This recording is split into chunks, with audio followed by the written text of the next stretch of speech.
गुरुर्ब्रह्मा गुरुर्विष्णू गुरुर्देव महेश्वरा गुरुः साक्षात परब्रह्म तस्मै श्री गुरवे नमः.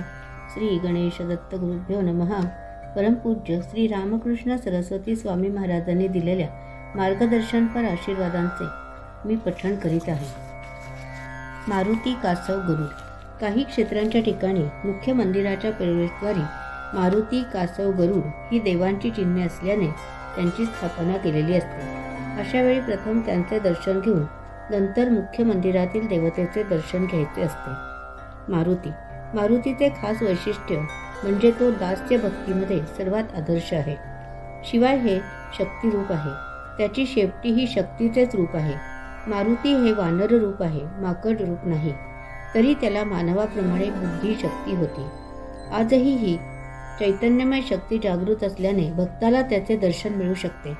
मारुती सगुण स्वरूपाने मानवासारखा दिसत नसला तरी त्याचे मुख हे भगवान शंकराप्रमाणे निर्गुण स्वरूपाचेच आहे. गरुड. भगवंतांनी विभूती योगामध्ये पक्षामध्ये मी गरुड आहे असे सांगितले आहे. त्यामुळेच गरुड शक्तीचे स्वरूप आहे, प्रतीक आहे व ते पक्षाच्या अवताराचे पूर्णत्व दर्शवित असते.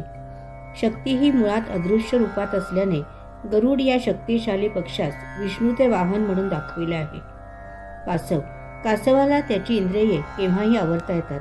म्हणून मनुष्यानेही भगवंताचे दर्शन घेण्यापूर्वी कासवाप्रमाणे मंदिराबाहेरच सर्व इंद्रियांवर व षड्रिपूंवर ताबा ठेवून ती आवर्ती घेऊन नंतर मंदिरात प्रवेश घ्यावा.